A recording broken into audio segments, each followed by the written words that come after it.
नमस्कार. डॉक्टर निर्मल कुमार फडकुले लिखित संत चोखामेळा अश्रूंची कहाणी हे पुस्तक आपण वाचत आहोत. आज आपण पुढचा भाग वाचायला घेतो आहोत. मनातले. संत चोखामेळा अश्रूंची कहाणी या पुस्तकात चोखामेळाचे 40 निवडक अभंग समोर ठेवून त्यावर मी वैचारिक भाष्य केलं आहे. सोलापूर आकाशवाणी केंद्रावरून ही माझी छोटी व्याख्यानं प्रसारित झाली आहेत. आकाशवाणी केंद्राच्या अधिकारी सौ शैला सरदेशमुख यांच्या सूचनेप्रमाणे ही व्याख्यानं प्रत्येक आठवड्यात एक याप्रमाणे प्रसारित झाली. आता त्यात आणखी काही भर घालून या भाष्याला नीटच आकार दिला आहे. काही वर्षापूर्वी कैलासवासी पुरुषोत्तम मंगेश लाड या आकाशवाणीच्या व्याख्यानमालेत मी 2 विस्तृत व्याख्यानं दिली होती. सांगलीच्या सभागृहात आयोजित केलेली ही व्याख्यानं एकाच वेळी महाराष्ट्रातल्या सर्व केंद्रांवरून ध्वनिक्षेपित झाली. श्रोत्यांनी दिलेला प्रचंड प्रतिसाद मी विसरू शकत नाही. आता निवडक 40 अभंगावर इथं मी रसग्रहणात्मक भाष्य केलं आहे. संत चोखामेळा यांच्या शापित जीवनातला अंधार आणि त्यांच्या मनाला प्रत्ययी होणाऱ्या असह्य वेदना यांची जिवंत कहाणी म्हणजे चोखोबांची अभंगवाणी आहे. प्रत्येक अभंग म्हणजे संतानं दुःखार्थ होऊन गाळलेला एक एक उष्ण अश्रू आहे. ही कविता बाह्यता भक्तीची पण अंतर्यामी ती दुःख विवंचनेनं काजळलेली आहे. महाराष्ट्राच्या सामाजिक इतिहासाचं एक काळवंडलेलं पान म्हणून या कवितेचा उल्लेख करता येतो. मराठी संतकाव्यात या कवितेला महत्त्वपूर्ण स्थान आहे. वाचकांना अस्वस्थ आणि अंतर्मुख करणाऱ्या या काव्याची वैशिष्ट्य मी विशद करण्याचा संक्षिप्त प्रयत्न केला आहे. संत साहित्याच्या अभ्यासकांना आणि वाचकांना माझं विवेचन मान्य होईल असा मला विश्वास वाटतो. माझे मित्र आणि सुविद्या प्रकाशन संस्थेचे संचालक श्री बाबूराव मेनगीकर यांनी स्नेहभावानं या पुस्तक प्रकाशनाची जबाबदारी घेतली आणि आता हे पुस्तक सुबक स्वरूपात वाचकांपुढे येत आहे. याचं श्रेय त्यांचं आहे. चित्रकार श्री शिरीष घाटे यांच्या कलात्मक कुंचलीनं या पुस्तकाला जे देखणेपण दिलं ते पुस्तकाच्या सामर्थ्यात भर टाकणारं आहे. या दोन्ही मित्रांचे मनःपूर्वक आभार. निर्मल कुमार फडकुले. जोहार मायबाप जोहार. जोहार मायबाप जोहार. तुमच्या महाराचा मी महार. बहु बुखेला जाहलो तुमच्या उष्ट्यासाठी आलो. बहु केली आस तुमच्या दासाचा मी दास. चोखा म्हणे पाटी आणली तुमच्या उष्ट्यासाठी. संत चोखामेळा यांचा हा अभंग त्यांच्या आगतिक आर्त आणि पराभूत मनोवृत्तीवर प्रकाश टाकतो. दुःख, दारिद्र्य आणि लाचारी या पलीकडे या विठ्ठल भक्ताच्या पदरात काहीच पडलं नाही. समाजानं उपेक्षा केली. पावलोपावली अपमानाच्या ठेचा खात जगत राहिलेल्या या भक्तकवीला एकच समाधान होतं. विठ्ठलाचं नाम आणि त्याचं चिंतन हाच त्याच्या उजाड आयुष्यातला एकमेव आसरा होता. चोखामेळ्याची निस्सीम श्रद्धा पंढरीच्या पांडुरंगावर होती. त्या श्रद्धेमुळेच तो कसाबसा जगला. त्या श्रद्धेचा ओलावा त्याच्या अंतःकरणात होता म्हणूनच तो मराठी काव्याला आपल्या भावोत्कट अभंगाची देणगी देऊ शकला. तो शिक्षित नव्हता पण जीवनाचं स्वरूप समजावून देणारा जीवनचिंतक होता. तो ज्ञानी नव्हता पण शहाणा होता. ज्ञानवंतापेक्षा त्याच्यापाशी असलेलं समंजसपण अधिक मोलाचं होतं. विठ्ठलाच्या आधारानंच जगावं आणि त्याचं नामसंकीर्तन करीत देह सोडावा हे त्याचं स्वप्न होतं. ते त्यानं खरं करून दाखवलं. चोखामेळ्याची आयुष्यकथा अश्रूंनी भिजलेली आहे पण या खारट अश्रूच्या सुगंधानं मराठी काव्यात एक आगळा सुवास दरवळत आहे हे लक्षात घेतलं पाहिजे. विठ्ठलाच्या या अनन्य भक्ताला दीनपणानं लोकांची आळवणी करावी लागते हे पाहून आपलं मन व्याकुळ होतं. तो आर्तपणानं समाजाला साथ घालत आहे. जोहार मायबाप जोहार. तुमच्या महाराचा मी महार. बहु भुकेला जाहलो तुमच्या उष्ट्यासाठी आलो. ही हृदयभेदक हाक मारणारा, लाचारीचे शब्द उच्चारणारा एक श्रेष्ठ संत माझ्या डोळ्यासमोर उभा राहतो. संतांनाही लाचार बनवणारी आमची समाजव्यवस्था चोखामेळ्याच्या अटळ दुःखाला जबाबदार आहे. ज्याच्या हृदयात भक्ती आहे, ज्याच्या जिभेवर परमेश्वराचं नाव आहे, ज्याच्या वाणीला प्रतिभेचा स्पर्श आहे त्यानं तुमच्या महाराचा मी महार तुमच्या उष्ट्यासाठी आलो असं काकुळतीनं म्हणावं. त्याला तसं म्हणणं भाग पाडावं. त्यात मानव्याचा अपमान आहे, संस्कृतीचा अधःपात आहे.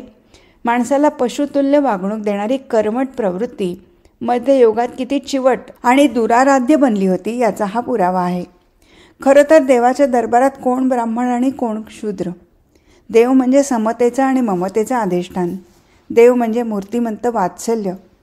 जिथे दुजाभाव आहे, जिथे उच्च नीचतेची कल्पना आहे, तिथे देवाचं अस्तित्व असूच शकणार नाही. पण चोखामेळा इथं हीन दिन झालेला दिसतो. उष्ट्या पत्रावळी एकानं गोळा कराव्यात आणि दुसऱ्यानं चांदीच्या ताटातल्या पंचपक्वान्नाचा आस्वाद घ्यावा, ही सामाजिक आणि आर्थिक विषमता मान्य करणं किंवा तिचं समर्थन करणं हा अधर्म आहे. चोखामेळ्यासारखा संतकवीला हे समजत होतं, पण एखाद दुसऱ्या शहाण्या माणसाचं मत बहुसंख्य अज्ञानी माणसांना मान्य नसेल तर माणसाची कशी दयनीय अवस्था होते याचं चित्रण आपल्या प्रत्यक्ष अनुभवावरून संत चोखोबा यांनी केलं आहे. बहु केली आस तुमच्या दासाचा मी दास, असं ते म्हणतात. चोखामेळ्याच्या जीवनाभोवती आळवलेली दास्याची ही शृंखला कधीच तुटली नाही. ही त्या काळाची मर्यादा होती. चोखामेळ्याच्या हृदयातला एक शक्तिशाली हुंकार म्हणजे त्याचं विठ्ठलावरचं नितांत प्रेम होतं. प्रेम, भक्ती आणि अस्पृश्यतेच्या वेदनांनी भेगाळलेलं मन यांचं दर्शन चोखामेळ्याच्या कवितेतून होतं. मराठीतल्या प्रांजल, भावपूर्ण, प्रभावी अभंगाची रचना या संतानं केली.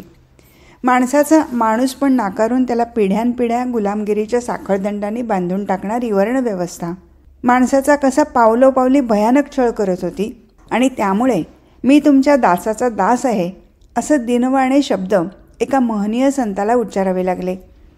हे संस्कृतीचं दिसणारं चित्र केविलवाणं आहे. माणसाला बहिष्कृत ठरवणारी ही धर्मनीती आणि परंपरा स्वातंत्र्यविरोधी आहे, विषमतेला पोषक आहे. संत चोखोबाचे व्याकुळ उद्गार 700 वर्षापूर्वी उमटले, पण त्या उद्गारांची प्रत्यक्ष परमेश्वरानंही दखल घेतली नाही असं दुर्दैवानं म्हणणं भाग आहे.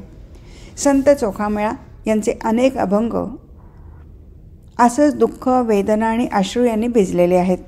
7 शतकापूर्वीच्या काळात चोखोबा बंडखोरी करू शकत नव्हते. त्यांच्या कवितेत वेदना आहे पण विद्रोह नाही, भक्ती आहे पण त्या भक्तीनं तृप्तीचे क्षण त्यांच्या पदरात टाकले नाहीत. हा एक भावपूर्ण अभंग चोखोबांच्या घायाळ अंतःकरणाचं दर्शन घडवतो. अंतरीचे धावे स्वभावे बाहेरी असा हा आस्वांनी लिहिलेला अभंग आहे. वाचताना वाचकाचं मन अस्वस्थ होतं. लावण्याचा गाभा त्रैलोक्याची शोभा, विटेवर उभा पंढरीये, पाऊले गोजिरी श्रीमुख शोभले, ध्यान मिरविले भीमातिरी, वैजयंती माळा किरीट कुंडले, परिधान केले पीतवस्त्र, चोखा म्हणे ऐसा लावण्य पुतळा, तो आम्ही देखिला दृष्टीभरी. भक्ताच्या भावपूर्ण दृष्टीला विठ्ठल कसा दिसतो याचं सुंदर दर्शन या अभंगात घडलं. भक्ती, वात्सल्य, प्रेम या भावना मनाचा विकास करतात. दृष्टीत प्रेम असलं की कुरूपता देखील सुरूपतेत रूपांतरित होते. हृदयाची शक्ती वाढवणारी भक्तिप्रेमाची भावना हे मनुष्याला मिळालेलं एक वरदान आहे. पंढरीचा पांडुरंग डोळा भरून पाहिला की अनेक भक्तांच्या डोळ्यातून आनंदाचे आणि कृतज्ञतेचे अश्रू ओघळू लागतात. पांडुरंगाचं दर्शन हा त्यांच्या आयुष्यातला कृतार्थतेचा क्षण असतो. मनात भाव असला म्हणजे पाषाणातही देव दिसू लागतो. संत चोखामेळ्याला विठ्ठलाचं दर्शन कधीच घडलं नाही. दर्शनासाठी तो रात्रंदिवस तळमळत होता.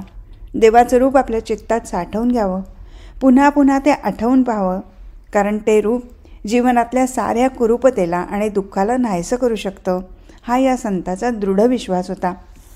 पण चोखोबांच्या प्रारब्धात विठ्ठलाची मूर्ती पाहण्याचं भाग्य मुळीच नव्हतं. भक्त आणि परमेश्वर यांची ताटातूट करणारी विषमतेची भिंत मध्ये उभी होती. ही भिंत पाडून टाकण्याचं सामर्थ्य प्रत्यक्ष परमेश्वरातही नव्हतं. उलट जात आणि वर्ण, उच्च नीचत्वाच्या कल्पना ईश्वरानंच निर्माण केल्या आहेत, म्हणून माणसानं त्या निमूटपणानं मान्य केल्याच पाहिजेत. ही परंपरा सनातन आहे. तिचं उल्लंघन करणं देव आणि धर्म यांच्या विरुद्ध आहे अशी शिकवण चोखामेळ्याला मिळालेली होती. परंपरेला आव्हान देणं त्याला शक्य नव्हतं. मंदिराचा उंबरा ओलांडून आत प्रवेश करण्याचं पातक अस्पृश्य भक्त करू शकत नव्हते.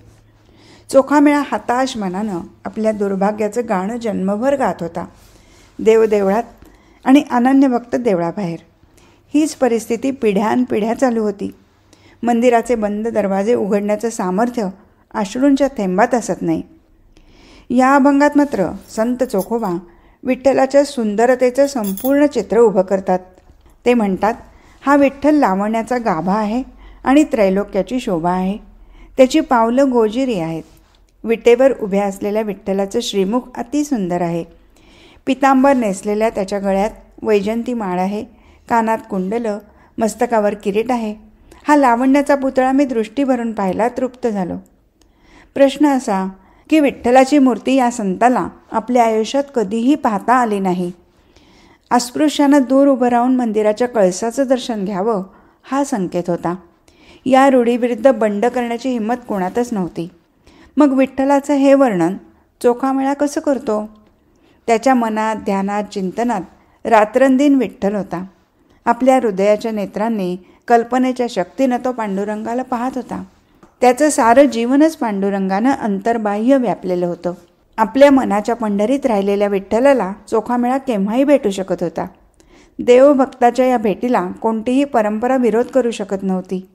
मन हेच मंदिर झाल्यावर आणि भाव हाच देव बनल्यावर दुसऱ्या मंदिरात प्रवेश करण्याची भक्ताला जरूर नसते. पण एक गोष्ट खरी की चोखामेळ्याच्या चर्मचक्षुंना मात्र विठ्ठल कधीही दिसला नाही. भक्ताला दर्शन सुखापासून जन्मभर वंचित ठेवणारी सनातन परंपरा चोखामेळ्याच्या वाटेत आडवी आली नसती तर त्याचा आनंद गगनात मावला नसता. माणसांना माणसापासून आणि देवापासून विभक्त करणारी विषमतावादी वर्णव्यवस्था जन्मालाच आली नसती तर किती बरं झालं असतं. आता ही परंपरा संपली आहे. आता कोणताही चोखामेळा तो लावण्याचा गाभा असलेला पांडुरंग डोळा भरून पाहू शकतो आणि भक्त आणि देव यांची भेट होऊ शकते. उत्कट भक्ती करणाऱ्या भक्ताला देवदर्शनासाठी मंदिरात जाण्याची आवश्यकता नसते. खरा भक्त प्रतिक्षणी देवाच्या सहवासातच असतो. तो देवाला आपल्या भौतिक दृष्टीनं पाहत नाही. तो आत्मीयतेनं म्हणजेच आत्मिक दृष्टीनं देव पाहतो. संत चोखोबांना भक्तीमुळं ही दिव्यदृष्टी प्राप्त झाली होती असं म्हणावं लागतं. कारण तो पांडुरंग हा लावण्याचा गाभा आहे, लावण्य पुतळा आहे असं हर्षभरानं म्हणतो. दृष्टीत सौंदर्य असलं की सृष्टीत ते सौंदर्य दिसू लागतं. चोखामेळ्याची ही कल्पना, त्याच्या कल्पनाविलासाची पांडुरंग काळा की गोरा हे जन्मात पाहायला मिळालं नाही. त्या या उपेक्षित भक्ताला पांडुरंगाची पावलं कशी गोजिरी आहेत हे देखील दिसलं. जे न देखे रवी ते देखे कवी या विधानाची यथार्थता पटते. हा साजिरा गोजिरा लावण्य पुतळा विठ्ठल चोखोबाच्या मनात कायमचा उभा होता. पुंडलिकानं फेकलेल्या विटेवरचा विठ्ठल चोखोबांना दिसला नाही, पण त्यांच्या हृदयाच्या विटेवर विठ्ठल त्यांना रात्रंदिवस दिसत होता. फुलाचे अंगा सुवास असे, फूल वाळलिया सुवास नासे, मृत्तिकेचे घट केले नानापरी, नाव ठेविले रांजणं माथणं घागरी. विराले मृत्तिका फुटले घट, प्राणिका फुकट शोक करी, चोखा म्हणे ऐसे मृगजळ पाही, विवेके तये लाईन गुंतेची. संतांची कविता ईश्वराच्या भक्तिप्रेमाचा आविष्कार करते, त्याप्रमाणे ती जीवनातल्या सुखदुःखात्मक अनुभवांनाही रेखांकित करते. ही केवळ भाबड्या भक्तीची कविता नव्हे, सुखदुःखाकडे पाहण्याची प्रगल्भ जाणीव संतांच्या ठायी होती. संत काव्य लोकमनात रुजलं ते त्यातल्या भावनिक आणि वैचारिक सौंदर्यामुळे. चोखोबांच्या काव्यात दुःखवेदना आहेत. वर्णविषमतेमुळे त्यांच्या पदरात उपेक्षेचे आणि अपमानाचे असंख्य क्षण पडले. त्यामुळे त्यांच्या कवितेत अनेक ठिकाणी त्यांच्या अंतःकरणाचं आक्रंदन ऐकू येतं. पण म्हणून या कवितेत केवळ आपल्या यातनांची अर्थकहाणीच त्यांनी सांगितली असं मात्र नव्हे. जीवनाचा अन्वयार्थ लावण्याचा प्रयत्न संत चोखोबा आपल्या काही अभंगातून करतात.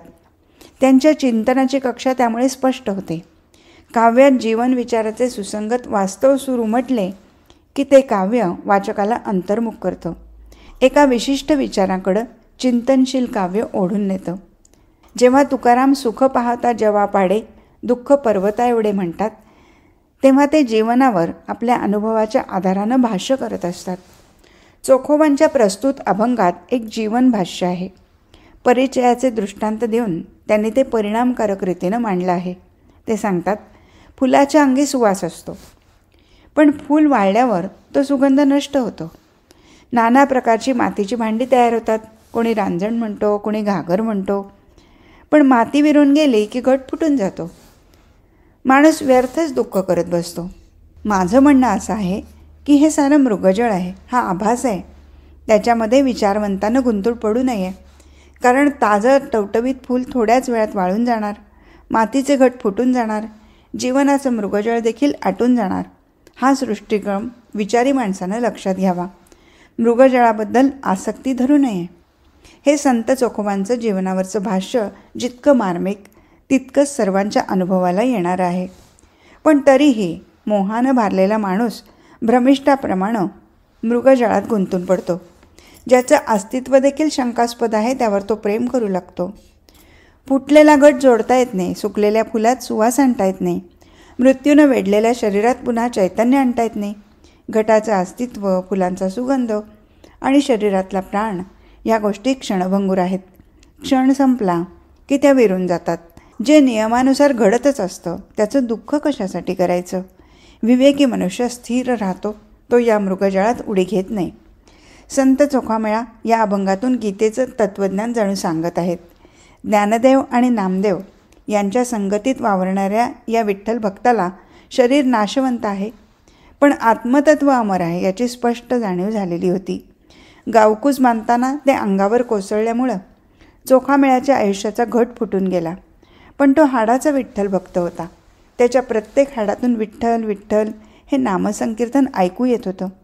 ज्याच्या हाडीमासी विठ्ठलाचं अस्तित्व होतं त्याच्या अभंगातून जीवन विचाराची धार वाहत राहावी यात कसलं आश्चर्य. चोखामेळ्याच्या काव्यात देवभक्ती आहे, त्याप्रमाणे विचारशक्तीही आहे. जीवनाचे रागरंग पाहून आणि अनुभवून त्याचा अभंग अर्थपूर्ण बनला आहे. तात्विक विचाराच्या क्षेत्रात वाचकांना घेऊन जाणारा हा अभंग चोखोबांच्या सुदृढ जीवनदृष्टीचाही परिचय करून देतो. असं विचारप्रधान काव्य कवीच्या प्रतिभेचं वलय कसं व्यापक होतं हे दाखवतं. फुलं सुकतात पण अशा कविता सुकत नाहीत. जीवन हे मृगजळ आहे. तहानलेली हरणं मृगजळामागं उरी फुटेपर्यंत धावत जातात, पाणी मात्र मिळत नाही. या अभंगात निराशेची कटुता आहे, पण वस्तुस्थितीही आहे. आशेनं फुलून जावं, मनानं मोहरून जावं असं चोखोबांच्या आयुष्यात काय होतं.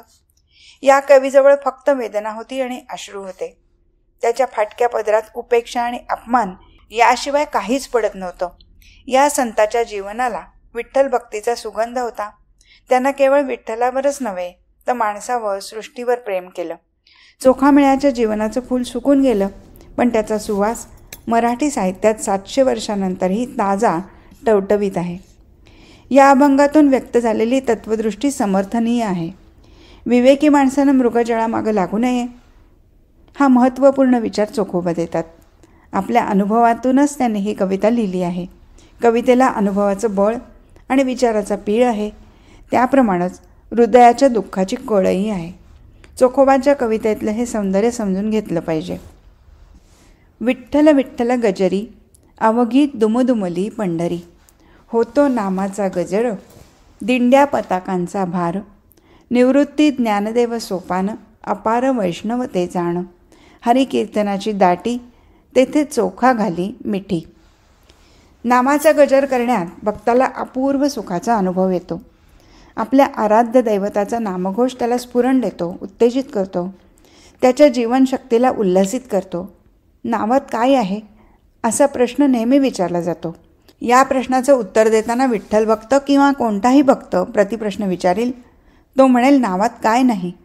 परमेश्वराचं नाव हे स्फूर्तीचं आणि आनंदाचं अक्षय भांडार आहे. नाम हा नुसता शब्द असत नाही. राम, कृष्ण, पांडुरंग ही केवळ शब्दावली नव्हे, ही केवळ व्यक्तींची नावं नव्हेत. ईश्वराचं नाव हे शक्तीचं प्रतीक आहे. ते हृदयापासून उच्चारताना भक्ताचं मन मोहरून जातं, त्याच्या साऱ्या विवंचना हरपून जातात, आशा पल्लवित होतात, प्राणशक्तीला चालना मिळते. ज्या दैवताचं तो भजन करत असतो ते दैवत त्याच्यासमोर सगुण स्वरूपात जणू उभं राहतं. उत्कट भावनेनं केलेला नामघोष ईश्वराजवळ भक्ताला नेऊन सोडतो. त्यामुळेच नामाचा उच्चार करणं ही सामान्य स्वरूपाची शारीरिक क्रिया नव्हे. तिचा संबंध मन, बुद्धी आणि आत्मा यांच्याशी आहे. विठ्ठल विठ्ठल म्हणताना नामदेव, चोखोबा, जनाबाई यांच्यासारखे आर्त भक्त विठ्ठलमय होऊन जातात. म्हणूनच नावात काय आहे हा प्रश्न निरर्थक ठरतो. संत मीराबाई कृष्ण नामाच्या आनंद डोहात सदैव तरंगत राहिली. तिचं सारं व्यक्तित्व कृष्णरूप झालं होतं. तिच्या पायातल्या पैंजणातून कृष्ण नामाचा झंकार उमटत होता. हीच अनुभूती सर्वच भक्तांना येत असते. संत चोखामेळा विठ्ठल नामाच्या गजरात आपली सर्व दुःख विसरून जात होते. आपण हीन जातीचे आहोत, उपेक्षित आहोत हे त्यांच्या मनातलं चिरंतन शल्य विठ्ठल विठ्ठल असा गजर सुरू झाला की विसरून जात होतं. जणू त्या नामघोषातून विठ्ठलालाच ते भेटत होते. या अभंगात त्यांनी आपली विठ्ठल आणि पंढरी याविषयीची तीव्र आसक्ती सहजपणानं वर्णिली आहे. त्यांच्या प्रसादपूर्ण मधुर भाषेतून या अभंगाची रचना झाली आहे. विठ्ठल हा त्यांचा प्राणविसावा होता. नामानं दुमदुमलेल्या पंढरीतल्या दिंड्या पताकांचा ते उल्लेख करतात. निवृत्ती, ज्ञानदेव, सोपान या संतांबरोबर जमलेल्या वैष्णवांचा निर्देश करतात. ज्ञानदेव, नामदेव, मुक्ताई, गोरा कुंभार हे त्यांचे समकालीन संत होते. त्यांच्याविषयी चोखामेळा कृतज्ञतेनं अनेक अभंगातून उच्चार करतात. ईश्वरनिष्ठांच्या या मांदियाळीत ते पूर्णपणे रमून जातात. अभंगाच्या शेवटी त्यांनी म्हटलं आहे, हरिकीर्तनाची दाटी तेथे चोखा घाली मिठी. चोखा म्हणे नामसुलभ सोपेरे, जपावे निधरी एक भावे. आणखी एका अभंगात त्यांनी योगायोगादी कोटी जपजाप्य देखील एका नामापुढं प्रभावहीन आहे असा विचार स्पष्ट केला आहे. संत चोखामेळ्याचं लौकिक जीवन दारिद्र्याने वेढलेलं होतं. घाम गाळूनही पुरेसा दाम त्यांच्या पदरात पडत असेल असं वाटत नाही. कुळ, जाती आणि वर्ण यांना अवास्तव अतिरेकी महत्त्व असलेल्या या कालखंडात चोखामेळ्याजवळ काहीही नव्हतं. फक्त विठ्ठल नामाचं अमूप धन त्यांनी मिळवून ठेवलं होतं. ही नामाची श्रीमंती गेल्या 700 वर्षात ओसरलेली नाही. ईश्वर भक्तीतून मिळणारी सत्ता प्रदीर्घ काळ टिकते. मराठी सारस्वतात नामदेव तुकारामांच्या मालिकेत संत चोखामेळाही अभिमानानं बसू शकतो. याचं कारण विठ्ठल नामाच्या वैभवानं उजळून निघालेली त्याची वाणी हेच आहे. विठ्ठल विठ्ठल हा गजर करणारा चोखामेळा तुमच्या आमच्या अंतःकरणात जोपर्यंत आहे तोपर्यंत आपणही त्यांच्याप्रमाणेच श्रीमंत राहू इतकंच मी म्हणेन. विठ्ठल नामानं दुमदुमणारी पंढरी चोखामेळ्याच्या अंगणात अभंग राहिली आहे. संत चोखामेळा विठ्ठल नामाच्या गजरातच मनानं राहत होते. त्यांच्या भोवतालचं संपूर्ण वातावरण भजन कीर्तनानं नामघोषानं दुमदुमलेलं होतं. भक्ती आणि अध्यात्म या क्षेत्रातले मोठे मोठे संत त्यांना दिसत होते. चोखोबांच्या संवेदनशील वृत्तीवर या वातावरणाचा खोल परिणाम झाला होता. दुःखी कष्टी चोखोबा आपलं दुःख दैन्य, आपली जातीव्यवस्थेतली शेवटची पायरी, आपला होणारा अपमान या गोष्टी भावभक्तीने सुगंधित झालेल्या वातावरणात विसरून जात होते. आणि तेही भक्तीच्या आवेगानं नाचत होते, गात होते. जन्माचं दुःख विसरण्यासाठी विठ्ठल भक्ती त्यांना उपयोगी पडली, पण याचा अर्थ ते सुखी समाधानी होते असं करता येणार नाही. विठ्ठल विठ्ठल हा गजर काना मनात अखंड होत होता. तो विठ्ठल त्यांना कोणी दाखवलाच नाही. मंदिराचं दार सवर्ण दांभिकांनाही उघडं होतं, पण प्रामाणिक भक्तिमान अशा चोखोबांना मात्र कायमचं बंद होतं. तरीही त्यांच्यातला कवी आणि संत त्या वातावरणात रस घेत होता, रमत होता, कारण त्याशिवाय दुसरी गती नव्हती. हरिकीर्तनाची दाटी तेथे चोखा घाला मिठी हे एका आर्त भक्ताचे उद्गार आहेत. किती धावाधावी करावी कोरडी, न कळे काही जोडी हानी लाभ. जे जे करीतो ते ते फलकट, वावगेची कष्ट दुःख भोगी. निवांत बैसुनी नामाचे चिंतन, करू जाता मन स्थिर नाही. दानधर्म करू तो नाही धनपदरी, जन्माचा भिकारी होऊन ठेलो. चोखा म्हणे ऐसा करंटा मी देवा, काय तुझी सेवा करू आता.